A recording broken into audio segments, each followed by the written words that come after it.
Kakak tetangga sering menyuruhku bermain sebuah permainan dengan mata tertutup. Sampai hari itu wajahnya memerah. Dan ketahuan oleh ayahnya, aku mendapat pencerahan soal itu sejak sangat dini. Mungkin karena sejak kecil aku tidak merasakan kasih sayang ibu. Ayahku adalah orang yang boros. Seharian hanya makan minum bersenang-senang. Katanya dia bertemu ibuku secara kebetulan di bar. Keduanya tidak tamak harta, dan tidak tergila-gila pada nafsu. Lalu lahirlah aku. Namun belum lama setelah aku lahir, ibuku membawa kabur setengah tabungan ayahku. Dengan sendirinya, aku menjadi anak dari keluarga orang tua tunggal. Saat kecil aku sering sendirian di rumah. Sementara ayahku tetap bersenang-senang di luar. Jarang pulang. Bibi tetangga merasa kasihan melihatku sendirian. Jadi sering mengajakku makan di rumahnya. Di rumahnya ada seorang kakak yang lebih tua dariku 10 tahun. Menemaniku bermain, memberiku makanan ringan. Tanpa terasa, dia menjadi orang yang paling kuandalkan dan kusukai.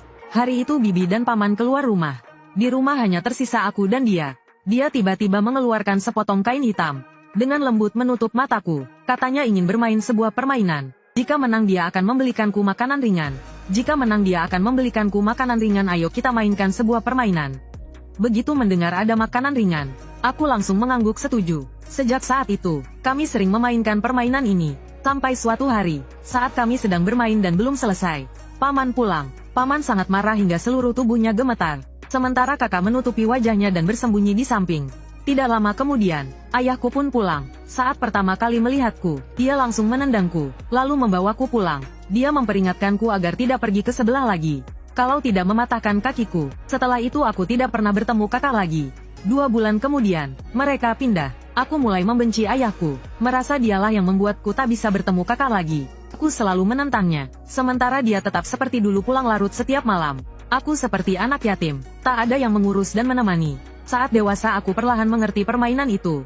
Namun aku tidak menyesal. Aku hanya membenci diri sendiri karena bertemu orang yang paling ingin kulindungi di usia paling tak berdaya. Jika masih ada kesempatan, aku pasti akan mencarinya. Saat aku berusia 16 tahun, aku baru masuk SMA. Sedang berada di masa pemberontakan. Hal yang biasa dilakukan murid nakal tak ada yang terlewat. 5.000.0 banding 2009300. 300 Yejiu Zainayinian 960.690 banding 2. Ayahku mengalami masalah. Dia meminjam uang berbunga tinggi di kasino. Saat melarikan diri tanpa sengaja membuat mata orang lain buta. Rumah pun disita sebagai ganti rugi. Dan dia harus mendekam di penjara beberapa tahun. Sejujurnya aku tidak terlalu peduli hidup matinya. Yang kupikirkan hanya rumahnya hilang. Aku harus kemana? Untungnya ayahku masih punya sedikit hati nurani. Dia menitipkanku pada seorang bibi bermarga Chen. Katanya dia adalah teman masa kecil ayahku. Waktu itu ayahku masih bisa dibilang punya hati nurani. Rasa dirinya tidak pantas untuknya. Tidak ingin menghambat hidup orang lain. Jadi mereka tidak bersama. Aku asal membereskan beberapa potong pakaian. Membawa uang yang diam-diam kutabung selama bertahun-tahun demi mencari kakak. Pergi ke rumah Bibi Chen. Bibi Chen adalah seorang janda. Membesarkan seorang anak perempuan. Suaminya meninggal beberapa tahun lalu. Mendapatkan sejumlah besar uang santunan. Dia menggunakan uang itu untuk membeli sebuah rumah di kompleks. Lalu menetap dan menjalani hidup. Dia sangat berkelas. Tentu saja aku tidak berpikir ke arah lain. Lagi pula usianya jauh lebih tua dariku. Dan hatiku hanya milik kakak seorang. Saat pertama kali bertemu denganku, dia dengan ramah mengambil tasku. Sambil tersenyum berkata cepat masuk. Kami baru saja hendak makan. Khusus memasakkan beberapa hidangan enak untukmu. Selesai bicara dia menarik putrinya dari belakang. Menyuruhnya memanggilku kakak. Putri Bibi Chen bernama Chen Sui. Sepertinya sejak ayahnya pergi, anak itu mengganti marganya mengikuti ibunya. Dia 1 tahun lebih muda dariku. Saat melihatku wajahnya penuh rasa tidak suka. Mendengus pelan, lalu berbalik berjalan ke meja makan. Ku tidak terlalu memikirkannya. Bagaimanapun tidak ada yang langsung menyukaiku pada pandangan pertama. Rambut pirang mencolok, kaos murahan, celana jeans robek. Dilihat dari manapun tidak tampak seperti orang baik.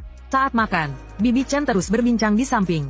Sesekali mengambilkan makanan untukku. Sementara Chen Sui terus menunduk makan. Sesekali ke arahku. Dia memutar mata dengan kesal malam itu. Aku berbaring di kamar asing menatap langit-langit.